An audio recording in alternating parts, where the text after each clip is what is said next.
প্রিয় দর্শক, আমরা ভূমিকা দীর্ঘায়িত করব না। শুরুতে অনুরোধ করি, আমাদের আলোচনা বস্তুনিষ্ঠ হলে এবং ভালো লাগলে আমাদের চ্যানেল সাবস্ক্রাইব করে আমাদের সাথে যুক্ত থাকতে পারেন। সাধারণ সময় আসুক, বছরে তো 6 ঋতু, এই ঋতু বর্ষাকালটা চলে যাক, তারপরে বোঝা যাবে কোনটা ক্লোজ হয়েছে কোনটা ক্লোজ হয় নাই। বাংলাদেশ আওয়ামী লীগকে আপনি নিষিদ্ধ করে কি কচুটা হয়েছে?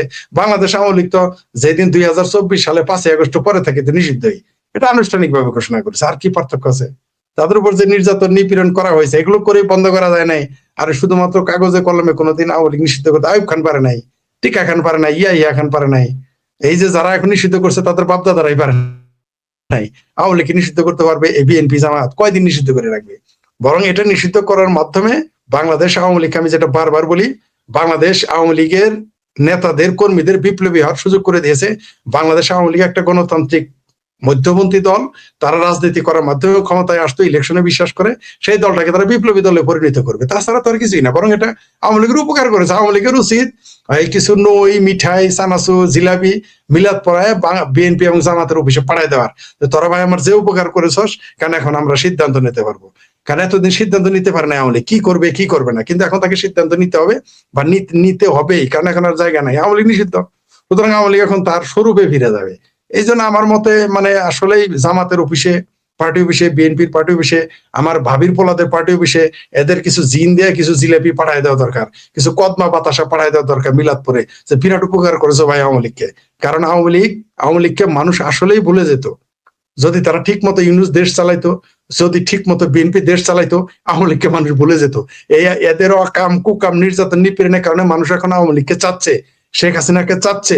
বাংলাদেশের মানুষ এখন মনে প্রাণে আওয়ামী লীগ যদি এখন কালকে ঢুকে পড়ে 10 লাখ লোক ঢাকা শহরে, আর 10 লাখ লোক ঢাকা শহরে সাধারণ আম পাবলিক জড়িত হবে, তার মধ্যে আবার জুলাই সন্ত্রাসীর এই অর্ধেক থাকবে। কারণ তারাও জানে যে ভাত পাইতেছে না। আপনি ফোন দেন সারা বাংলাদেশের, আমার সাথে স্ট্রিট পিপলে শোনেন, সাংবাদিকেরা হিসাব করে কথা বলে, কারণ তারা অতটুকুই বলবে যেটুকু বললে তাদের চাকরি থাকবে, মায়ের মুড়ি খাবে না, সেইভাবে বলবে। কিন্তু বড় বড় নেতারাও তাই বলবে, কিন্তু সাধারণ মানুষ আপনাকে যা সত্য তাই বলবে, রুট লেভেলের কথা বলবে। যে সাধারণ মানুষ সাধারণ জায়গায় কি হচ্ছে, সব জায়গাতে আমি বললাম তো, এই মুহূর্তে যদি 10 লক্ষ লোক ঢাকা শহরে জমা হয়, আর 10 লক্ষ লোক আসবে এই ঢাকা শহর, অন্যান্য লোক, তার মধ্যে 5 লাখ থাকবে ওই যে জুলাই সন্ত্রাসীদের লোক। কারণ কি জানেন? কারণ তারাও বুঝতে পারছে যে ভাত, শুনেন, ভাত না পাইলে ওই যে যারা ফুটপাতে চাকরি করছে তারা না লাভালাভি করছে, শেয়ার বাজার, শেয়ার মার্কেট, উবার, এরা না কত লাভালাভি করেছে আওয়ামী লীগকে উচ্ছেদ করার জন্য। এখন কিন্তু পেট শুকিয়ে গেছে, আর কিছু সেটা শুকিয়ে গেছে, আর জানুয়ারি ভাষা বলে সেটা মুঞ্জে গেছে, মানে শুকিয়ে গেছে, পেটে ভাত নাই, এখন বুঝতেছে কেমন লাগে। সুতরাং আওয়ামী লীগ যদি এখন মাঠে কোনো কারণে সারা দেশে বিপ্লব ঘোষণা করে, এই সরকার টিকবে না। তো তবে আমার মনে হয় আওয়ামী লীগ 26 সালের অন্তত ডিসেম্বরের মধ্যে একটা বড় কিছু তারা করবেই, যে আগেও করতে পারে, কিন্তু ডিসেম্বরে একটা ঘোষণা আওয়ামী লীগকে দিতে হবে। যদি আওয়ামী লীগের নেতৃত্ব এই ঘোষণা না দেয় সরকারের বিরুদ্ধে, কোনো মানে এর মধ্যে আগামী ডিসেম্বরের মধ্যে যদি কোনো তারা আনুষ্ঠানিক ভাবে কোনো ঘোষণা না দেয়, কর্মীরা তাহলে ফেটা হয়ে যাবে। এটা আওয়ামী লীগের জন্য, আওয়ামী লীগের নেতাদের কথা কর্মীরা শুনবে না, চরম হতাশ হয়ে যাবে যদি তারা সিদ্ধান্ত না নেয়। আমার ধারণা ডিসেম্বরের মধ্যে একটা বড় সিদ্ধান্ত আসবে এবং তারপরে পাগল বানায় ফেলবে এই সরকারকে। আর কি কি করবে সেটা দেখতে পারবেন সামনে, যে আওয়ামী লীগ নিষিদ্ধ হয়েছে, ক্লোজ হয়েছে, নাকি ভাবির পোলারাই নিজেদের কবর খুঁড়েছে, জামাতার আমি নিজের কবর খুঁড়েছে। এই আপনার কালাপাড়া নিয়ে আর কি বলবো, আমার ভাবির পোলার নিয়ে আর কি বলার আছে। এখন ওই কেসকি বান্দির পোলা হয়ে গেছে, মনে করেন যে এই কেসকি বান্দির পোলার এখন সুলতান খা হয়ে গেছে, তারা যা ইচ্ছা তাই বলে, যা ইচ্ছা। সংসদ ভবনের বানায় ফেলাইছে মাদ্রাসার ময়দান, সংসদ ভবনের বানায় ফেলাইছে গুলশানের হকারদের মাঠ। এগুলো বানায় ফেললে তো আর কিছু করার নাই। এখন সংসদ, তার সংসদ নাই, সংসদ এখন মুসলেকার সংসদও বলি এখন দেখি তাও নাই, ওটা বানায় দিছে হাডুডু খেলার মাঠ বানায় ফেলছে। যাই হোক, সেটা ফুটবল খেলার মাঠ বানালে তাও হয়তো মানুষ দেখতো।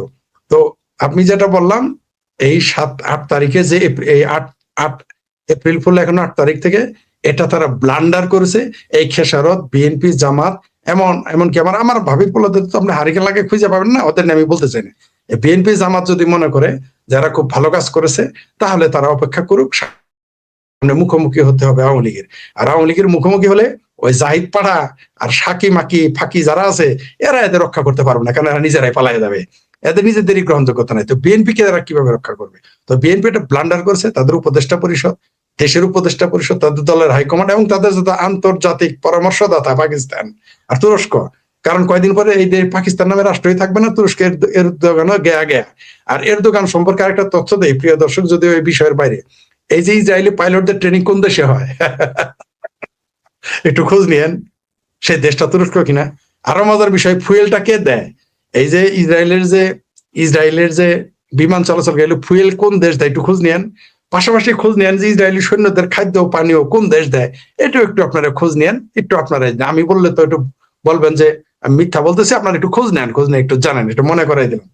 তো যেটা বলতেছিলাম, এই 8 তারিখে তারা যে এপ্রিল ফুল করেছে, এই এপ্রিল ফুলে তারাই পড়ে গেছে।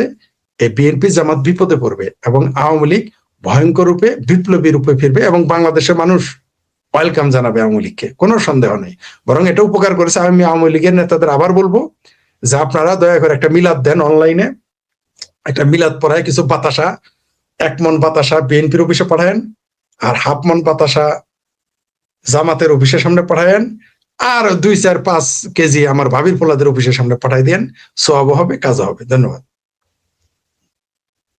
জি, ফরিদ ভাই, আমি রফিক ভাইয়ের কাছে একটু আসতে চাইবো। সেটা হচ্ছে, রফিক ভাই এর আগের সপ্তাহে যেটা আমরা জানলাম যে ইরানের হরমুজ প্রণালী দিয়ে আমাদের 6টা তেলের জাহাজ আসবার কথা, তার মধ্যে 5টার চালান বাতিল হয়ে গেছে। আর যে একটা ছিল, ওটা হরমুজ প্রণালী এখনো অতিক্রম করতে পারছে না, অনুমতি দিচ্ছে না ইরান। মানে এই তেলটাও আসার সম্ভাবনাটা অনেকটা ক্ষীণ কিংবা দেরি হবে। এদিকে দেশে তেলের যে পরিস্থিতি, আপনার কাছে কি মনে হয় আমাদের তেলের সমস্যাটা খুব সহজে মানে সমাধান হবে? যেটা এখনো রাশিয়া থেকে যে ক্রুড অয়েল আনবার কথা, সেটা যুক্তরাষ্ট্র অনুমতি দিলে সেটা হবে, সেটা আবার ভারতে গিয়ে রিফাইন হয়ে বাংলাদেশে আসবে, লঙ্কা বহুদূর। আপনার কাছে কি মনে হয় খুব সহজে সমস্যাটা সমাধান হবে? রফিক ভাই, সংক্ষেপে যদি একটু আলোচনা করেন, আমরা অনেক লম্বা হয়ে যাচ্ছে আলোচনা। জি। না, এখন আপনি যেটা বলছেন যে ক্রুড অয়েল আপনার রাশিয়া থেকে আনবে, পারমিশন দিয়েছে কিনা সেটা বলতে পারবো না, এটা একটা বড় ব্যাপার। আর ইরান ইসরায়েলে যে আপনার যুদ্ধ আপনার চলতেছে, সেটা এখনো কিন্তু কোনো সুরাহা হচ্ছে না, এখনো হয় নাই।